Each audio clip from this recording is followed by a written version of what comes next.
All right. Story number two. Andre 3000, that's my GOAT. You guys know that. You guys know Andre 3000 is my GOAT. He is. And I think a lot of times when we talk about our own greatest of all time lists, who we have on the S tier of our catalogs, it really is a personal decision, right? If I had to rank MCs just objectively speaking, I don't think I'd have Andre as number one, because objectively speaking, I'd have to include more things than I necessarily value. I wouldn't be putting forth a conversation that represented how I felt personally, but more so trying to bring in us as a collective, as a community, as a culture, like things that resonate, right? That's a different conversation. If I'm the editor-in-chief of a publication and we have to put a list together, it's a collective process, right? And it brings in a lot of different elements and nuances, right? But personally, he's my GOAT because I just love, one, his voice. I love how nimble on the track he is all the time. He's got a million different flows. He's got multiple voices. He has an ingrained humanity in his perspective and in his raps that resonates with me as a person. I love how I listen to his albums, and over the course of releases, you can hear him mature and his morality become more defined in how he addresses topics. And I just think his imagination is out of this world. I feel like his name fits because he does a lot of times feel like he's 3,000 years ahead, right? But I'm also, as you guys know, have been very critical of his recent interviews, and that is more so the fanager in me. The fanager in me is like, man, I'm tired of my GOAT telling me how old people shouldn't be rapping or whatever he said, right? So, but this is really interesting. NPR did an interview with Andre 3000. It's a podcast. There's only audio. And Andre tackles two topics that are very close to me. One, he talks about being an only child. Now, I was raised as an only child. I had a brother. My brother was murdered when I was 12. He was in the streets, had a different life. He got murdered on some wire. It's like basically on a wire-like situation, not the police robbing him, or not like the feds tapped his wire. But I can't remember if it's season 3. I think it's season 3 of The Wire. There was a lot of emphasis on cats coming down from New York and going to Baltimore because it was relatively close. They felt like they could make some easy money, and then local cats in Baltimore not appreciating that and targeting the cats from New York. Well, that's basically my brother's story. You know what I mean? And so I was raised in that fashion. I was raised as an only child. He was about 15 years older than me, I think.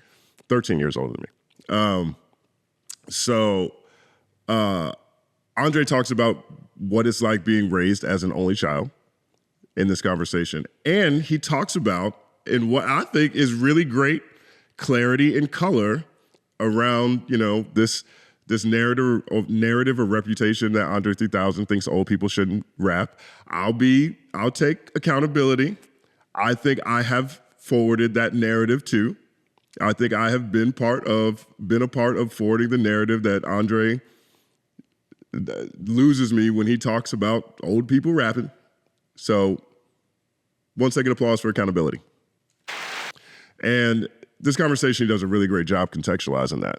I'll read the intro to this podcast real fast. It's only a couple of sentences, and then I'll play the 2 clips that really resonate with me. 1, Andre 3000 is one of the greatest rappers to ever grace a microphone.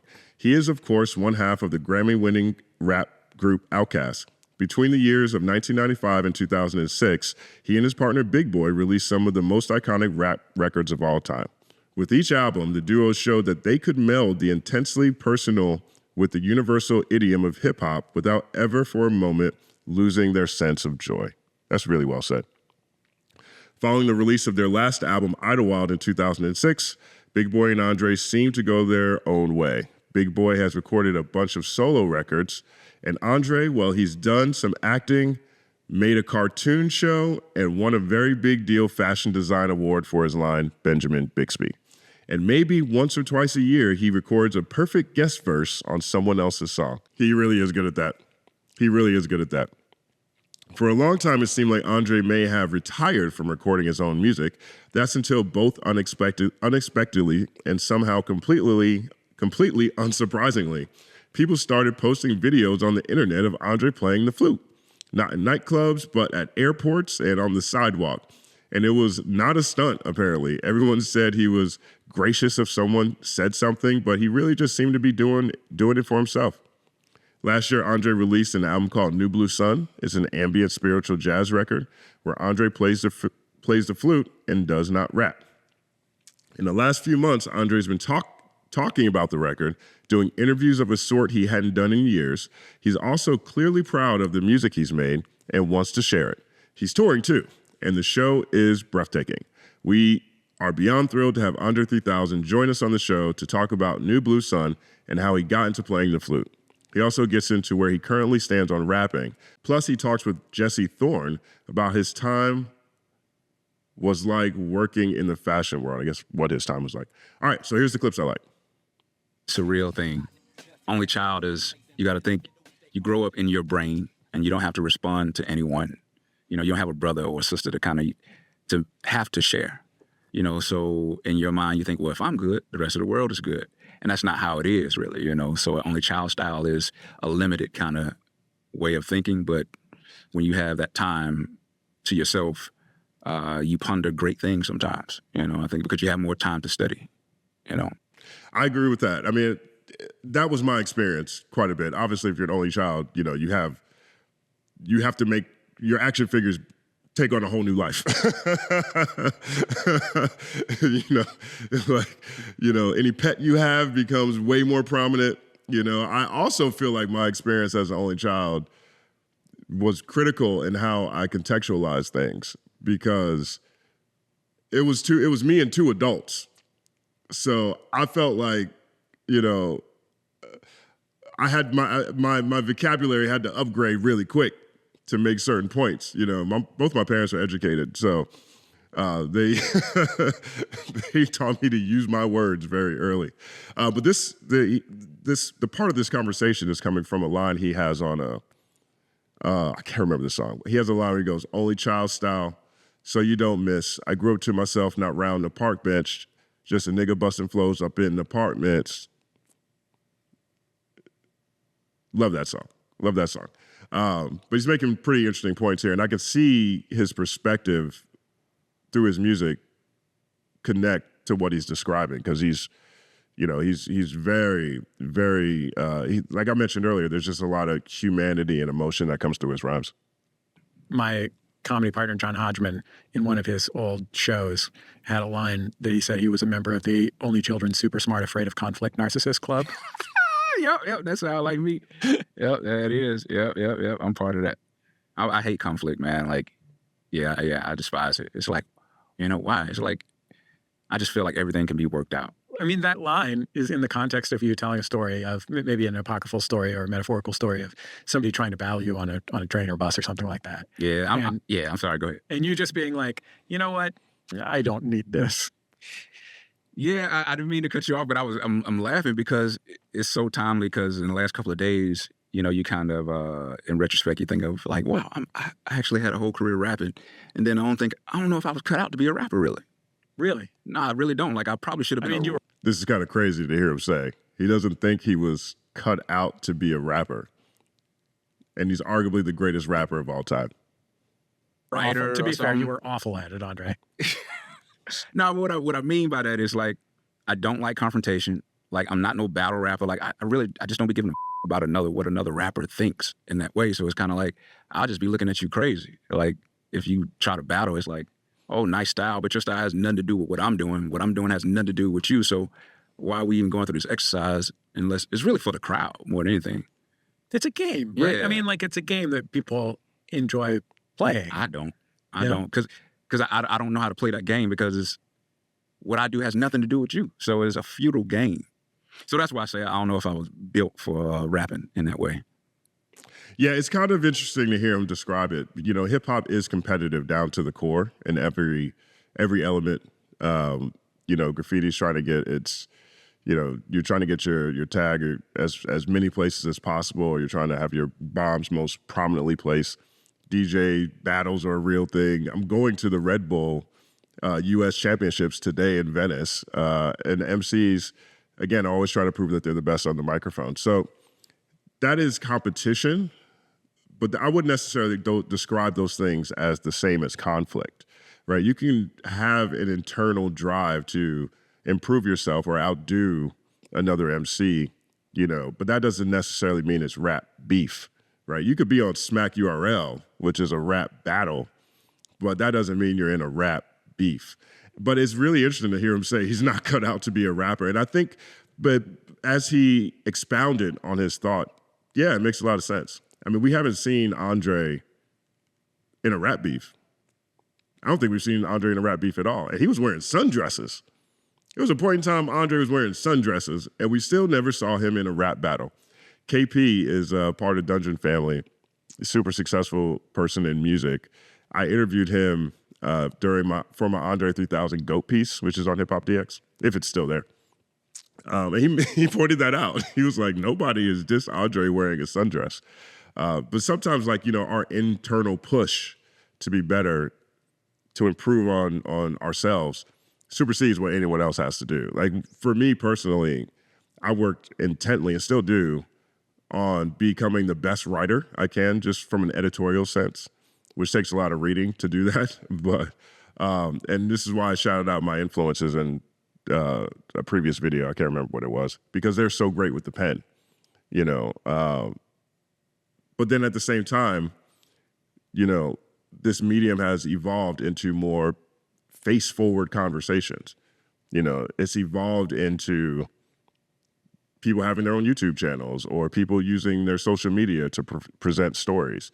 And so there's a whole different set of influences on that side. That is a whole different element. And for me, merging the two is something I've always tried to do. Plenty of times, less successfully than others. But all of that is an internal challenge that I have with myself, right? Like, I love Professor Sky's stuff because the way he is so nuanced and delivers it like it's a script, but his presentation is so animated and has, so much life to it, while never losing the broader point. It's just amazing to me. And so that internal drive, I think, is what Andre's talking about right there. And I appreciate the way he contextualized that. Now, here's the clip where 3 Stacks talks about artists getting older, and he clarifies it. I really appreciate this. I've been part of this narrative that it's whack that Andre talks about colonoscopies as a bad thing to rap about. He does a good job in this conversation for me, for the fanager in me. So let's take a look. Guest verses are much easier. Like, I'm not even sure if I was meant to be a solo artist. You know what I mean? Some people are just not. I've never come out with a solo record. So I'm not sure if I was meant to be a solo artist in that way. I mean, The Love Below was, I guess, a solo album. Yes, it's a solo album. Okay. Now, I fight for this point all the time. People are like, oh, he doesn't have any solo rap albums. He doesn't have a solo rap album, but he's got a solo disc. He 100% has a solo disc, so you can hear a version of him as a solo artist, separate from Outkast. The whole thing is the album. So I see the point in the technicality that people have been telling me every time I bring up this point since that album came out. And it looks like Andre is kind of struggling with that. But I understand, I guess from his perspective, it sounds like from his perspective, he doesn't consider that a solo album because it was still a combination of him and Big Boy deciding what they wanted to do. And I understand and respect that. But yeah, I'm not sure if in rap terms, if I even want to hear me that much. You know what I mean? Like, sometimes I worry that in rap terms, you don't want to hear yourself at all. You know what? Actually, the older I get, I actually hate to hear myself rap. So it's a thing, and I'm trying to find a way around it. because two things are going on. I'm not sure I like hearing myself rap as I age because I actually hear the time. I hear the age. But at the same time, the challenge in me, like I want to do it because it would be a great feat for myself. Not everybody else, the rap world, fan, all that kind of stuff. For myself, any artist that tell you it's for them, they're lying. It's for yourself first. So if it's for me, I would love to be able to accomplish that at this age. To see, well, what is your mind? What are you saying right now? How would you say it? I mean, obviously for decades, rap was a world of 19 through 23-year-olds. You know what I mean? Like it was really dominated by that. That's changed in recent years to some extent, but like just by virtue of the fact that, you know, I mean, Big Daddy Kane and Jay-Z are in their 50s. But see, this is what I mean when I say that it's our time to defend hip hop, millennials and Gen X particularly. He makes a great point, right? For the longest time, rap was dominated by 19 and 23-year-olds, and that's not the case anymore. Also, that when rap was dominated by 19 and to 23-year-olds, for using that as an example, a lot of us were spending most of our youth defending hip-hop or trying to validate it upstream. Well, now we're upstream, right? So it's our opportunity, and in my opinion, responsibility to celebrate the things that still represent the hip-hop generation, regardless of what age they're coming from. You know, it's our responsibility to support LL Cool J's The Force. You know, it's our responsibility to support Common and Pete Rock's The Auditorium, you know. So I appreciate this point that Thorne, the interviewer, just said. Yeah, but like there are rappers whose art was about stuff that is post-adolescent, which is great. But like, I have no concern about whether if in 2024, as a guy in his late 40s, early 50s or whatever, however old he is, Scarface has something to say. Yeah. In a verse. Yeah, everybody has something to say, man. Like, and I think age does not make you a whacker rapper in no kind of way. What I do. Thank you, Dre. I appreciate that. 4.6 second applause.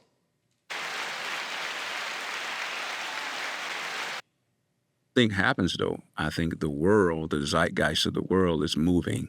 It moves fast and it's listened to everything you've done before. So I don't think rappers get whacker as they get older, none of that kind of stuff. But I do think the world, and I think hip hop is kind of like a recipe, a certain kind of special recipe. And certain recipes call for fresh ingredients. And I totally feel that way. And some recipes taste better when they have fresher ingredients. Not that, you know, frozen peas can't get the job done, but fresh peas taste different. And I just feel like in hip hop, I prefer fresher ingredients.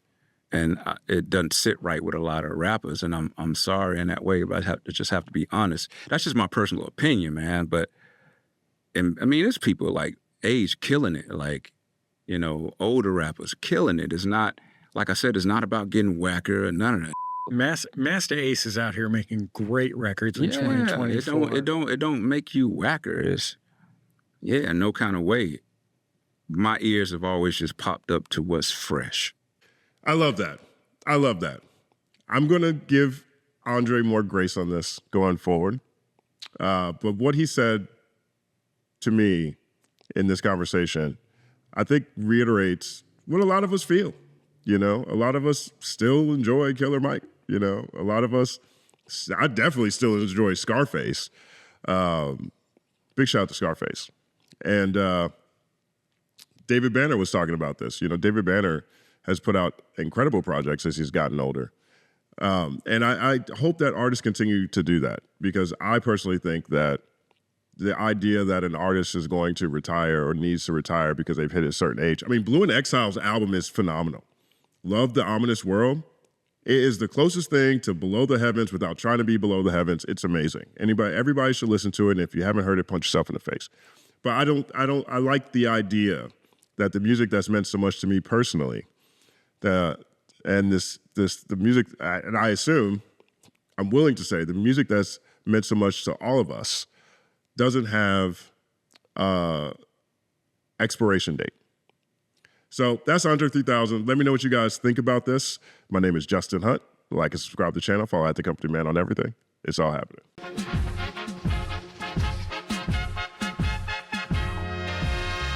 Justin Hunte is here, it's all happening. Justin Hunte is here, it's all happening. The mathematical breakdown of this mighty game of rap we in. It's boom bapping. Systematical culture views us radical, it's all happening. Shaking hands and dapping it. Life through the lens of hip hop, from trip hop to yes, y'all, you don't stop, you don't stop. Justin Hunte is here, it's all happening. It's all happening, yes, it's all happening. Justin Hunte is here, it's all happening. It's all happening, yes, it's all happening.